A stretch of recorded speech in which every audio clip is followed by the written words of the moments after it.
नमस्कार दोस्तों। कल जैसा कि हम मेल रिप्रोडक्टिव सिस्टम पढ़ रहे थे, तो मेल रिप्रोडक्टिव सिस्टम में हमने जो असेसरी ग्लैंड है, जो असेसरी डक्ट है, उनको पढ़ने के साथ साथ हम स्पर्म पढ़ रहे थे। तो स्पर्म बेसिकली क्या है? In human, sperm is the male gamete. Sperm is the male gamete. Sperm कौन है? सबसे पहले जो स्पर्म है वो एक मेल गेमेट है, नर युग्मक है, जो कि हैप्लॉइड स्ट्रक्चर होती है। इसका मतलब क्या है? Number of chromosome are 23। 23 chromosomes are present in sperm, so it is known as haploid cell। तो जो स्पर्म है वो मेल गेमेट है। This is the sex cell. कौन सी सेल है? सेक्स सेल है। वाइल जबकि जो स्पर्म है वो सबसे स्मॉलेस्ट सेल है। It is the smallest cell of human. Human body की जो सबसे छोटी सेल है वो कौन है? स्पर्म है। तो जो स्पर्म है इसका मेन फंक्शन होता है कि ओवम को फ्यूज करना। क्या करना? फ्यूज, यानी कि फर्टिलाइज करना। To fertilise the ovum. The main function of sperm is to fertilise और fuse the ovum for the formation of zygote and यानी embryo and further many more. जैसे हम स्ट्रक्चर की हम स्पर्म की स्ट्रक्चर समझते हैं, तो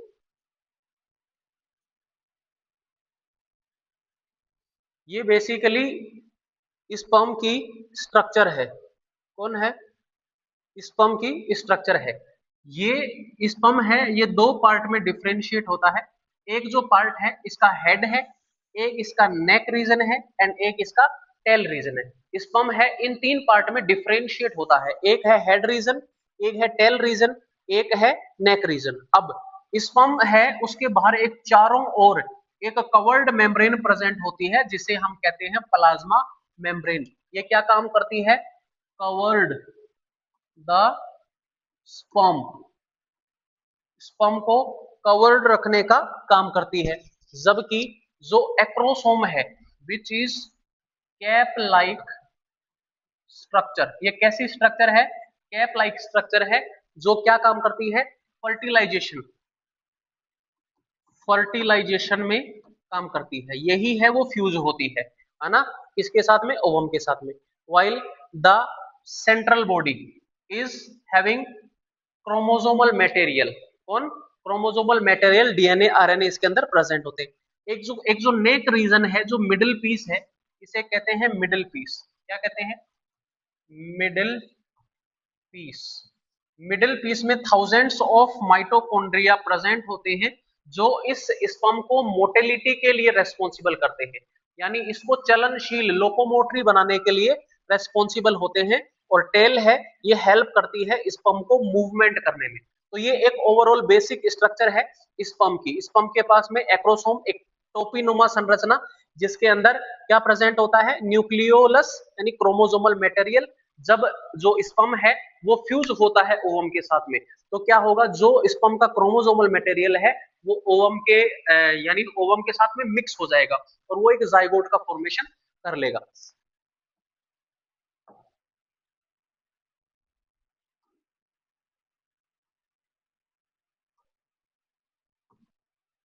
अब देखो नेक्स्ट, हमने इतना पढ़ा कि जो स्पर्म है उसकी स्ट्रक्चर क्या होती है, स्पर्म का फंक्शन क्या होता है। अब हमें पढ़ना है स्पर्म फॉर्मेशन। क्या? Sperm formation. स्पर्म फॉर्मेशन कैसे होता है? स्पर्म फॉर्मेशन एक प्रोसेस है जिसको हम क्या कहते हैं? स्पर्मेटो स्पर्मेटोजेनेसिस। क्या कहते हैं? स्पर्मेटोजेनेसिस। स्पर्मेटोजेनेसिस। स्पर्मेटोजेनेसिस क्या है? It is the biological process in which the haploid sperm is formed from the spermatogenesis गोनिया, यानी कि जो हमने कल पढ़ा था मेल जर्म सेल, जो कि डिप्लॉयड स्ट्रक्चर होती है अंडर